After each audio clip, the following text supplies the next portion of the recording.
the Chicago Bears schedule a top 30 visit with Jared Verse. On top of that, the Bears are already prepared to start their offseason programs, and we're going to look at who Bleacher Report has as the worst offseason signing for the Chicago Bears and a player they think is vastly underpaid. We're going to get into all that, plus a little bit of the mailbag right after this. You are now tuned in to Chicago Bears Central, your number one place for all Chicago Bears news and content. What's going on, Bears fans? Welcome to another episode of Chicago Bears Central, your number one spot for everything Chicago Bears related. I'm the host there, Haize, but more importantly, you guys can follow the channel at Chi Bears Central on every social media platform we happen to be on. With that being said, let's go ahead and get into the content for today. So I want to talk about another top 30 visit. The Bears are in the midst of doing all their evaluation for everyone, and it makes sense with this. With 2 weeks remaining to the NFL draft, you're probably going to see a lot more of these as well coming down the pipeline for the Chicago Bears. Bears have already had people in for top 30 visits like Joe Alt, Rome Odunze. They also have had Malik Neighbors in, Marvin Harrison Jr. in, Xavier Worthy in. They've done a pretty damn good due diligence, especially on the wide receiver positions in that. But with that said, they have now scheduled a top 30 visit with defensive end Jared Verse, who has 30 visits with us and also the Broncos. This guy is definitely projected to go in the first round. Now, this could be something that maybe the Bears are looking to stay at number 9, or they could be looking to maybe trade down and draft Jared Verse. But, we'll see what happens with that. But Jared Verse is a player that most Bears fans had hoped and kind of had penciled in as somebody they expected the Bears to take a look at, considering our hole that we have at that edge position for the Chicago Bears, the opposite edge starting on the other side of Montez Sweat. So that's something important to look at to see how that's going to go for the Chicago Bears and what they do in the draft. But, this is a nice top 30 visit. When you look at what Jared Verse was able to do last year, 18 sacks, 29 and a half tackles for loss in his collegiate career. This is a guy who can get to the quarterback, who is also solid in the pass game, and potentially having him and Montez Sweat on opposite ends of that defensive line could be really huge there. So, we'll see what the Bears end up doing. I still kind of personally hold out my expectation, and not expectation, but my thought that the Bears are probably going to draft Rome if he's there at number 9. But we'll see what the Bears end up doing. But, moving on from that, the Bears have started their offseason program, and so that's solid enough there. But, I want to take a look at kind of the positions. And do we have very many position battles on this team in this offseason? And honestly, you really look at it, we really don't. Right now, the quarterback, of course, we haven't drafted our next quarterback yet, but Tyson Bagent is going to be down there. We got Brett Ripon in there as well. Look at the running back situation. DeAndre Swift is expected to start at that running back and split that backfield with Khalil Herbert and Roschon Johnson a little bit in there as well. We still got Travis Homer on the roster also. So, that running back room, solid there, right? I think throughout, I don't really expect the Bears to really be looking to do much at running back. You get to the wide receiver room. We got a lot of names in the wide receiver room, but a lot of kind of unproven players there as well. You got DJ Moore, Keenan Allen as your number 1 and number 2. Clearly a really great 1-2 punch on paper right now. We got to see how it's going to, come together in reality. You still got Tyler Scott down there, your draft pick of last year's. Velus Jones is still on the roster as well. And then we got Dante Pettis, who's kind of expected to be a special teams guy. Colin Johnson and Nasimba Walker as well, still in that wide receiver room. So, while, me and many other people kind of still are expecting the Bears to draft a young wide receiver, which could leave somebody out on the outs by the on the 53-man roster out of the players that we just named. But, quite a bit of wide receivers going to be down there doing their offseason program with that Chicago Bears team. And then, of course, the tight end, which is one of our more solid position groups as well. Cole Kmet, Jared Everett, those guys alone are going to make for a really deep 1-2 punch at that tight end position. We still got Steven Carlson there as well, who comes in as that, kind of going to be more of a special teams player, but he's still there as well. And then you get to the offensive line, right? We got 14 players on the offensive line who are coming into training camp. Somebody's probably not going to make, a couple of these guys aren't going to make the final roster. Who that's going to be, that remains to be seen. Of course, we got projected starters in Tevin Jenkins, Darnell Wright, Braxton Jones, Nate Davis, and then you still got Coleman Shelton, Ryan Bates, who's going to be, as of right now, battling for that starting center position. Then depth pieces in Larry Borum, J. Tyree Carter, Matt Pryor, Jake Curran, Doug Kramer, Avante Collins, Jerome Carvin, and Bill Murray as well. Some of those guys are going to end up on the practice squad, but don't be surprised if a handful of those guys, maybe even 3 to 4 of them, don't end up making the final 53-man roster. Then, of course, the edge position. Now, we got some depth here, right? You got Montez Sweat. You got DeMarcus Walker, who right now is slated to be that other starting defensive end. Kind of expect the Bears to address that in the draft, but DeMarcus Walker is a flexible defensive lineman piece who can operate on the edge or in the interior, so look out for that there. Still got Dominique Robinson, who is a solid enough rotational piece, right? But I don't think he's anything to sing home about. And then got Jacob Martin, Khalid Kareem, and Daniel Hardy as well at that edge position down there. And then defensive tackle. This is where things get a little interesting. You got Andrew Billings and the projected starter in Javon Dexter, but you still got Zach Pickens as well coming in to his second year now in the NFL along with Javon Dexter. But Javon Dexter he's going to get every opportunity to win that starting three-tech position, especially with Justin Jones leaving. We also got Byron Coward and Michael Drumfer as well there on that defensive tackle position. But this is one of those position groups where if the Bears don't do anything in the draft, which you're not expected to at this position, to see who comes out as the other starting defensive tackle, of course, expecting to be Javon Dexter, where he was drafted at, things like that.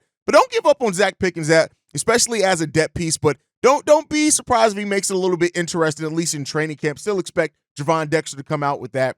And then another one of our most solid positional groups, that's the linebacker position. TJ Edwards, Tremaine Edmonds, Jack Sanborn are starters there. Noel Sewell, a second-year player now coming into his second year who, I had a lot of expectations for and still do as far as, I think he can really contribute to an NFL team, so wouldn't be surprised there. Still got Micah Baskerville on the roster as well. And then Amin Ogun Benjima. Believe I pronounced that right. I probably still murdered it, but solid linebacking group there. A couple of those guys going to be more so on special teams. And then our most solid, our kind of, I don't want to say flaws, they have their flaws, but our best position group, that's the cornerback group coming in as well. That not looking to really make any additions there. Jalen Johnson, Kyler Gordon, Tyreek Stevenson, Terrell Smith, Josh Blackwell, Greg Stroman Jr., who even Greg Stroman Jr. flashed some things last year as well when he had to step into the starter position, and Jalen Jones still on the roster as well. So that's going to be that is a really great position group, really deep there. Even some people saying that maybe we can look at moving Terrell Smith maybe to kind of start training him as a safety. I kind of want him to stay at cornerback, but really, really solid moves there. Jalen Johnson coming in now, trying to prove that he did earn and deserve that contract extension that he got. A lot of people still out to kind of prove that's wrong. And then a position group that I'm excited to see how it works out, right? Jaquan Brisker being there, one of my favorite Bears already. Still got some things that he needs to improve on for real. I want to see that consistency, especially if he's going to be talking some shit, which he's already started doing this offseason. Kevin Byard, the new acquisition of pair with Jaquan Brisker, a solid guy who I really like the mix of their skill sets as well. But then also coming in to the offseason and training camp, we got Jonathan Owens, Elijah Hicks, Quindell Johnson, Tavares Moore, Adrian Gobert, and Douglas Coleman III. A couple of those guys going to end up being on practice squad as well. So I think we addressed some things there. Jonathan Owens is probably going to be looking to be the primary backup at that safety position as well, with Eddie Jackson leaving. Look at that, and then Kevin Byard, who's been an all-pro safety before. But, again, you want to continue seeing that how he's going to play for the Chicago Bears. So those are the position groups heading into the offseason program. Like I said, not much surprise there. I don't think anybody should be too surprised by that. We know we got some things we need to address in the draft.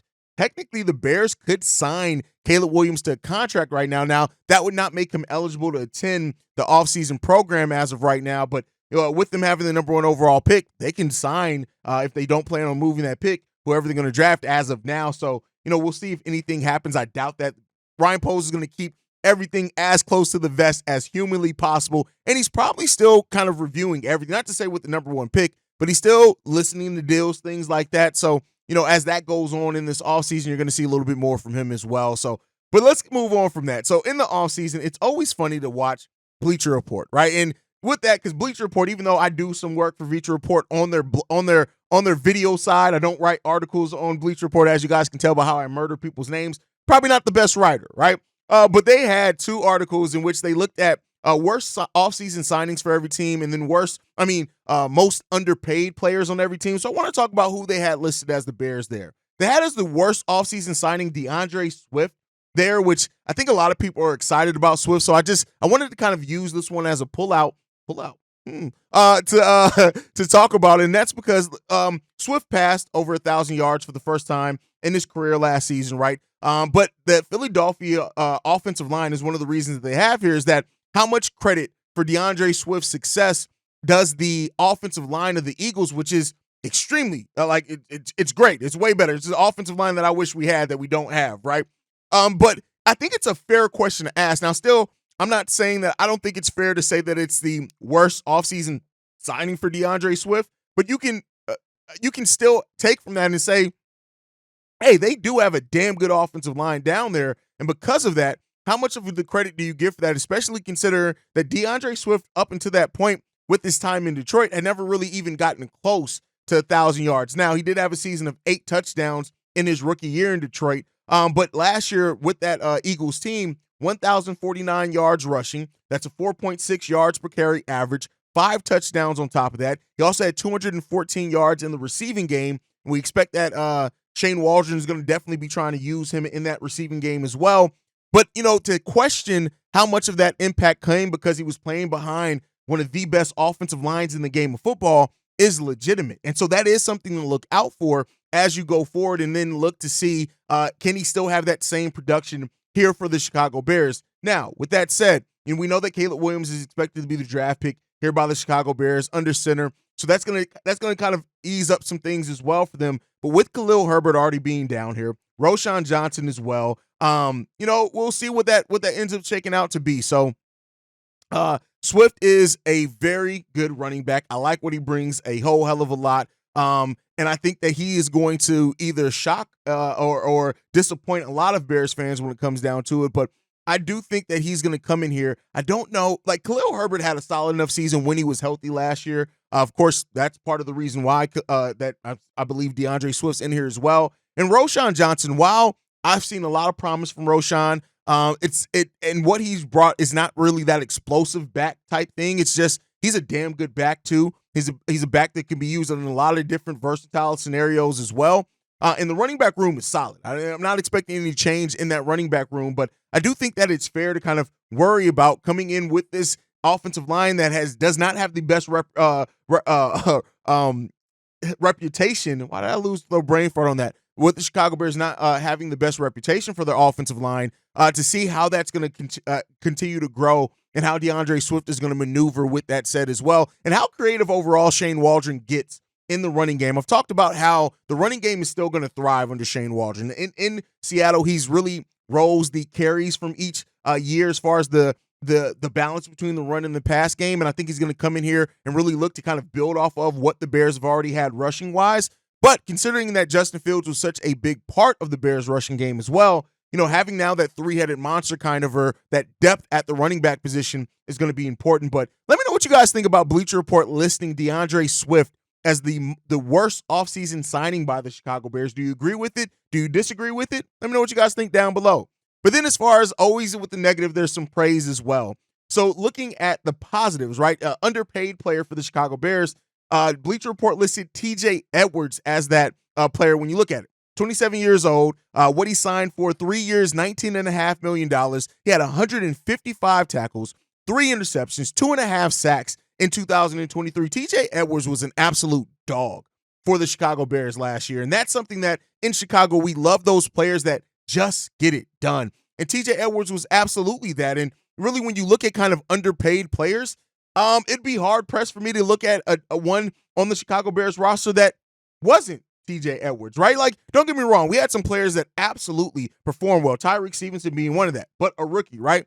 TJ Edwards is a player that, came in and played extremely solidly, but he was a veteran, right? And it's not like he's had terrible years. He's now had 3 years in a row after last season of over 100 tackles in those seasons. And so, the Bears did get him potentially at a steal, and I love to say that they did that. And when you look at it, his rookie year, no sacks. He's had at least 1 sack every year from that. Then 1 is the minimum that he's had. That's in 2021. Every other year, he's had 2 or more sacks. And from the linebacker position, that's really good. You add into that his 1 fumble forced and 2 fumble recoveries and 3 interceptions last year as well. TJ Edwards is a monster, and love to have him on this team. And I do agree with Bleacher Report. While I disagree with one, I do agree with Bleacher Report listing TJ Edwards as one of, if not the most underpaid Chicago Bears players on the roster. But again, let me know what you guys think down below. Now, we got one voicemail that I just had to play. This comes from my guy, Darius. Let's go ahead and play that now. What's going on, Haize? It's Darius from Dallas here, man. I got a bone to pick with you, brother. You know you're my boy. I promise you're my boy. But, man, I thought you said you were tired of hearing about quarterbacks. Huh? I thought that's what you said, man. I thought you said you're going to start blocking people. Why we got 8 people calling in every week about the goddamn – and none of them know what the fuck they talking about, Haize. You know that. We just had a guy talking about he wanted Bo Nix to be picked at number 9. Hey, what are we doing? Why we only putting the low IQ Bears fans on the damn mailbag? What we doing? Listen, I'll tell you what, Haize, I will offer my services for free. You ain't even got to pay me to sort through them fucking voicemails so we can stop the bullshit with the stupid. No, bro, we're not entertaining no Bo Nix at number 9. He's a second round quarterback. What we doing, man? Come on, Haize. You know you're my boy, man. I promise you're my boy, brother. You know I ain't got nothing but love for you. You right about 95% of the shit you say. But, Haize, we can't keep letting these motherfuckers get on here and complain about Caleb and complain. You know what I'm saying? They don't know what the fuck they're talking about, dude. There's so many other positions and exciting things about this team. The next motherfucker, I need you to be as aggressive with these dumb motherfuckers as you are with them people that talk shit in the comments. Can we just start roasting people that have stupid questions? Can we just start doing that? Got me coughing. I'm so upset. But anyway, appreciate all you do, brother. Text us up, bear down. All right. First of all, hilarious. Yeah, the Bo Nix voicemail was wild. Now, the one thing that we try to do, Darius, is we do try to play every voicemail that we get. And that is something, especially when people only leave one. Like if you leave multiple voicemails over 1 week, we may only play one of your voicemails. But we do try to play everybody's voicemails, regardless if we agree or disagree with their stance or take on it. So that's why you heard that voicemail. But yeah, man, when I said I was tired of talking about quarterbacks and I was going to block them, it was the Caleb Williams versus Justin Fields thing. And I am willing to get to the point to where I'm tired of taking voicemails on the quarterback situation as well, especially if we're getting to the place now where we're talking about Bo Nix should be drafted at number 9. Like, that's where we got to. That's how we got here. I agree with Darius. Like, I'm always going to pay respect, and I always love everybody who takes their time out to send us voicemails that want to hear our thoughts on your thoughts and things like that and be a part of the show, because the community that we've built here is the most important thing about Chicago Bears. And I don't always have to agree with everybody, but I will say this. Some of y'all do be tripping, man. Some of y'all really do be tripping on these voicemails. And I'm glad that Darius pointed it out because, yeah, man, we be struggling over here listening to some of these, man. Y'all be tripping. And I just can't wait till everything's settled and where we can stop talking about it. And I get it. And I've still been playing them because everybody still is kind of processing the fact that the Bears really did move on from Justin Fields. And, you know, some people, of course, are celebrating that. Some people are still processing it. Some people are still in denial over the fact that are the Bears, you know, wanting to see the Bears crash and burn because the guy they wanted at quarterback isn't going to be here. And so I think that I want everybody to have this. This is always something that I wanted to be a platform and a community to voice and air your Chicago Bears opinions, no matter if we agree or if we disagree, how off the wall they are. But yeah, man, this offseason has done a lot to the mental health of a lot of Chicago Bears fans is all I can say. That's what I can tell by listening to your guys' voicemails all the time. Some we don't. Some of y'all been getting a little weird in the voicemail bag. Just a little strange. A little strange. I'm not talking about because you want to see a different quarterback draft or anything, but like just it's a little weirdness going on, man. A little bit freaked out by some of y'all. But you know, shout out to Darius, man. Always one of our biggest supporters there, man. And Darius, man, I hope you eventually, if you ever come to Chicago for a game or anything, man, make sure you let us know, man. I love to pull up on you, man, and chill, get some, out-drink you, because I definitely will out-drink a Texan, because come on, man, what are we doing here? But no, all jokes aside, man, thank you guys so much for the support and getting those voicemails in.